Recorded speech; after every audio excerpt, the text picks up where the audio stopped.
Assalamualaikum Pak. Waalaikumsalam warahmatullahi Mohon maaf Pak, berizin saya mau mengambil waktunya Bapak sebentar. Bisa Pak saya ambil waktunya Bapak? wabarakatuh. Boleh. Jadi di sini Pak ada saya dalam kaitan dengan tugas grup penggerak ini kami ditugaskan untuk meminta mewawancarai Bapak sebagai kepala sekolah di SMA Dr. Yari kaitannya dengan pengambilan keputusan yang berbasis kepada murid semua. Mungkin itu biar saya Pak. Iya. Dan di sini saya sudah ada panduan wawancara. Iya.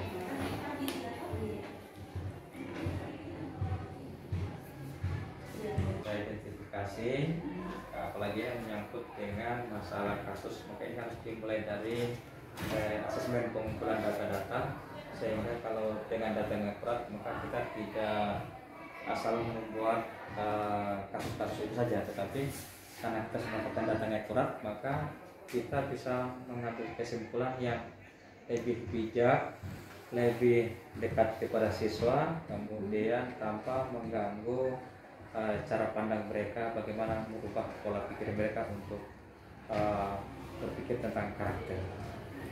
Ada beberapa ini termasuk tentang segala bentuk pengambilan keputusan sekolah terhadap kasus-kasus. Ini memang ini harus ada pengumpulan data. Dimulai dari data-data sehingga ya kita tidak asal mengambil keputusan, tapi memang kita berdasarkan apa yang kita temukan.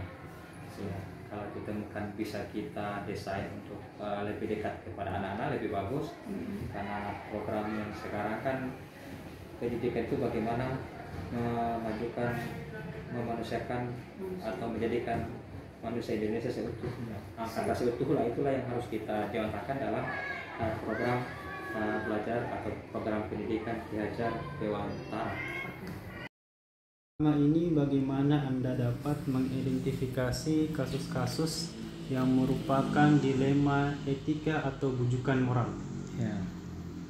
Yang selama ini yang terjadi dan dalam mengidentifikasi kasus-kasus itu, yang pertama adalah nilai-nilai yang bertentangan dengan kondisi saat ini. Yang kedua, siapa yang terlibat dalam kasus saat atau situasi saat ini. Kemudian fakta yang terjadi hingga menguji benar atau salahnya dari setiap kasus-kasus itu yang ada. Selama ini bagaimana Anda menjalankan pengambilan keputusan di sekolah Anda, terutama untuk kasus-kasus di mana ada dua kepentingan yang sama-sama benar atau sama-sama mengandung nilai kebajikan? Ya, itu pertama adalah berawal dari rasa keadilan yang tentunya ini adalah terhadap lawan, dan yang kedua itu adalah kebenaran lawan yang terkait dengan kesetiaan. Langkah-langkah atau prosedur seperti apa yang biasa Anda lakukan selama ini? Yang saya lakukan selama ini itu adalah berpikir tentang hasil akhir dari kasus-kasus itu, kemudian berbasis pada aturan, dan yang ketiga itu adalah berbasis pada peduli akan terhadap kasus-kasus yang terjadi dalam lingkungan sekolah. Kemudian hal-hal apa saja yang selama ini Anda anggap efektif dalam pengambilan keputusan pada kasus-kasus dilema etika? Ya, kalau yang saya anggap ini yang paling efektif itu adalah yang berbasis pada aturan, karena penegakan aturan sehingga kita tidak melihat lagi bagaimana tentang kesetiaan dan rasa kasihan, tetapi yang kita lihat itu adalah siapa yang melakukan dan mentaati peraturan yang ada di sekolah. Hal-hal apa saja yang selama ini merupakan tantangan dalam pengambilan keputusan pada kasus-kasus dilema etika? Ya, yang merupakan tantangannya itu adalah karena ada rasa kasihannya kita kepada setiap siswa atau siapa yang melakukan kasus-kasus dan rasa peduli kita akan kebaikan kepada siswa.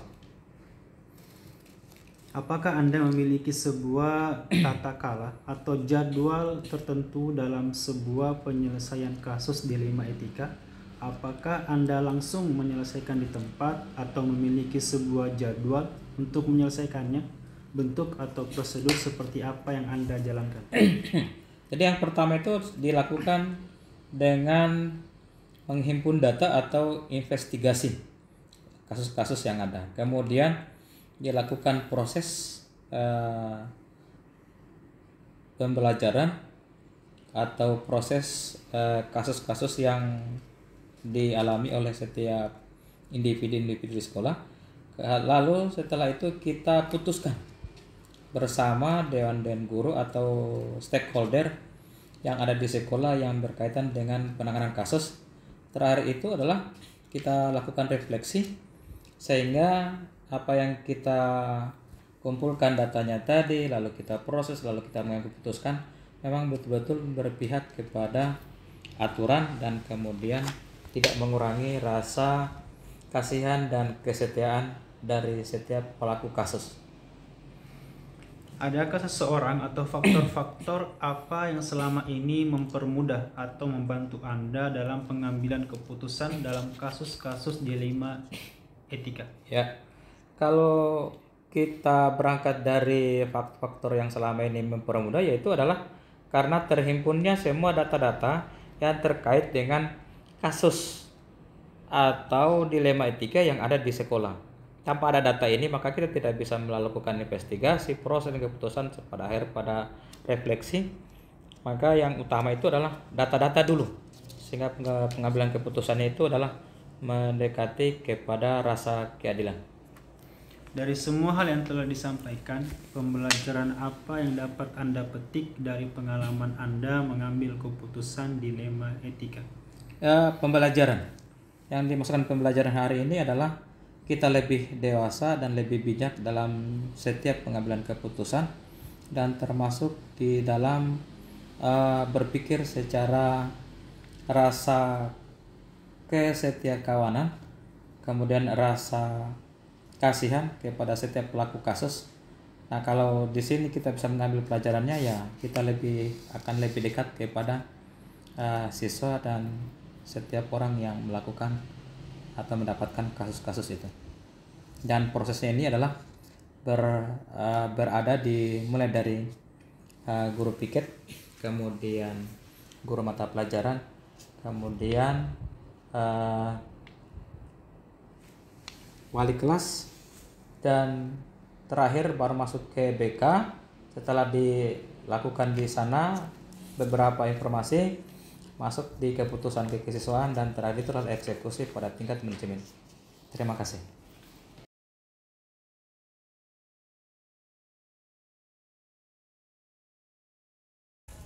Assalamualaikum Pak. Waalaikumsalam warahmatullahi wabarakatuh. Bisa saya duduk? Silakan Bu, silakan. Ada yang mau dibantu Bu? Iya Pak. Saya Pak datang sini ada perluku sama kita. Dalam rangka tugas sebagai guru penggerak ini ada beberapa hal yang ingin saya wawancara dengan Bapak. Oh, Oke, boleh. Bapak berkenan. Ini tentang teknik pengambilan keputusan di dalam kapasitas Bapak sebagai kepala sekolah. Ya. Jadi saya pegang panduan ini Pak, nggak apa-apa saya Boleh, pegang ya. silakan. Oke. Jadi pertanyaan pertama itu Pak, selama ini bagaimana Bapak dapat mengidentifikasi kasus-kasus yang merupakan dilema etika ataupun pijakan moral di sekolah itu Pak? Ya, makasih. Kalau biasanya kan kami mengambil di sini mengidentifikasi berdasarkan dengan data-data yang masuk. Oh, jadi berikan data yang masuk. Mereka Pak, data yang masuk, baru kita lihat mana yang etika dan mana yang moral. Oh ya gitu. betul. Mana yang dilema etika, mana Iya, yang menunjukkan moral. betul. Oh, ya, Pak. Baik. Yang kedua Pak, selama ini bagaimana Bapak menjalankan pengambilan keputusan di sekolah ini, terutama untuk kasus-kasus di mana ada dua kepentingan yang sama-sama benar dan sama-sama mengandung nilai kebajikan.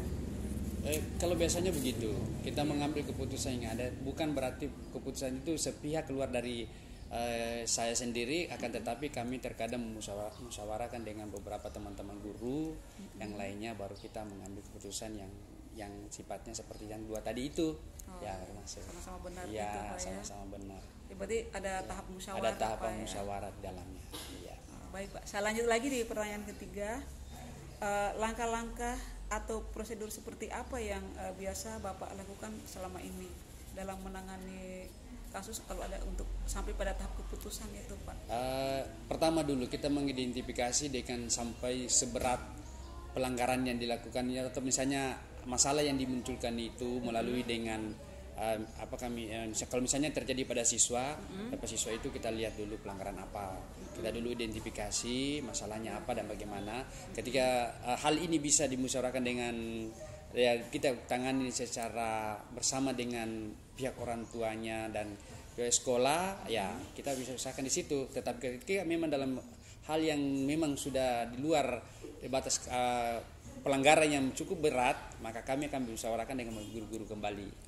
Berarti ada yang cukup sampai di tahapan. Iya, sampai di tahapan. Situ ada juga awal. Sampai guru-guru melibatkan. Begitu, ya. Tergantung dari kasus yang masalah kasusnya. Ya. Baik.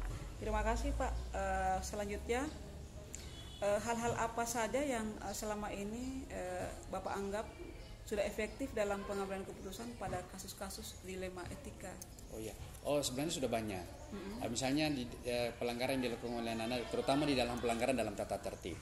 Ternyata setelah kami memberikan semacam pengarahan apa semuanya, ternyata anak-anak dengan kesadaran sendiri dia mematuhi dengan aturan-aturan yang ada.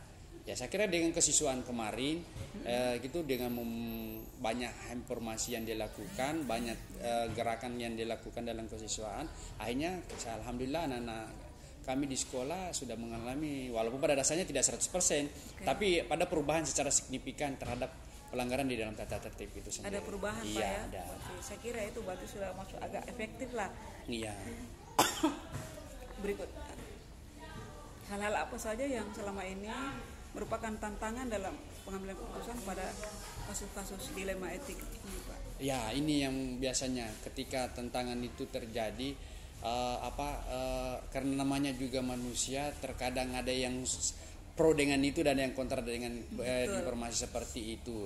Jadi ini yang menjadi tantangan ketika teman-teman kita yang tidak sepaham dengan apa yang di dalam aturan yang berlaku di sekolah kita, yang tidak sepenuhnya didukung gitu, yang menjadi sebuah kendala biasanya. Itu dilema juga. Iya, itu dilema. Tantangannya kepala sekolah itu Pak ya. Baik. Terima kasih Pak. Lanjut, masih ada lagi nih. Terus selanjutnya, apakah Bapak memiliki sebuah jadwal tertentu dalam menyelesaikan kasus-kasus dilema etika? Sebenarnya kalau bicara jadwal kita tidak punya, tergantung dari kasus kejadian yang itu, karena kita harus tangani cepat. Betul. Ya, jadi tidak punya jadwal. Fleksibel Pak ya? Fleksibel di dalamnya, ya itu. Jadi kita tidak punya jadwal. Tapi tetap ada namanya, kita tetap kontrol. Ada tetap bantuan kontrol. Siap Pak. Selanjut lagi Pak, adakah seseorang atau faktor-faktor apa yang selama ini mempermudah atau membantu Bapak dalam pengambilan keputusan yang dalam kasus-kasus dilema etika ini? Misalnya ada sebuah pilihan yang ini juga benar, apakah Bapak biasanya butuh seseorang atau faktor lain? Sebenarnya begini, tergantung dari kasusnya itu. Kalau kasusnya itu memang istilahnya bisa saya tangani di sini bersama dengan siswa itu sendiri, kita lakukan. Tapi ketika itu kasusnya tingkat tinggi misalnya, maka kami akan mendatangkan dengan pihak seperti misalnya orang tuanya, kemudian dari guru-guru, melibatkan semua BK-nya juga, kesiswaan, semuanya kita di sini kita musyawarahkan bagaimana dengan proses berarti melibatkan beberapa pihak, berarti kolaborasi di sini, di dalamnya kita melibatkan bukan hanya satu orang. Tapi ini adalah kerjasama kita, karena ini adalah anak-anak kita juga, bagaimana jalan terbaiknya. Pantas bagus ini penanganannya Pak ya. Tidak terlalu berat sendiri kan? Ya. Oke, pertanyaan terakhir ini Pak, dari semua hal yang telah disampaikan itu, pembelajaran apa yang bisa dipetik dari pengalaman Bapak sebagai pengambil keputusan ini Pak? Sebenarnya ini apa ya? Karena istilahnya kita berhadapan dengan yang sifatnya heterogen, ya, yang banyak sekali, jadi banyak pembelajaran yang kita bisa beri. Tapi yang setidak-tidaknya mengambil hikmah yang ada bahwa intinya adalah menuju kebaikan. Ya, semuanya adalah kita mengarah kepada selalu yang terbaik buat anak-anakku, buat siswa, buat pada teman-teman para guru, dan buat sekolah. Ya, itu pokoknya kita mencari yang terbaik lah demi memajukan ini sekolah kami, sekolah siswa dan semuanya. Kira begitu. Alhamdulillah. Ya. Terima kasih banyak Pak, saya sudah dibantu dan mudah-mudahan Bapak sehat-sehat terus dan sekolah ini tetap maju dengan Bapak sebagai pengatur atau pengambil keputusan tertinggi. Terima kasih Pak, saya Nur Aida. Pamit dulu. Iya.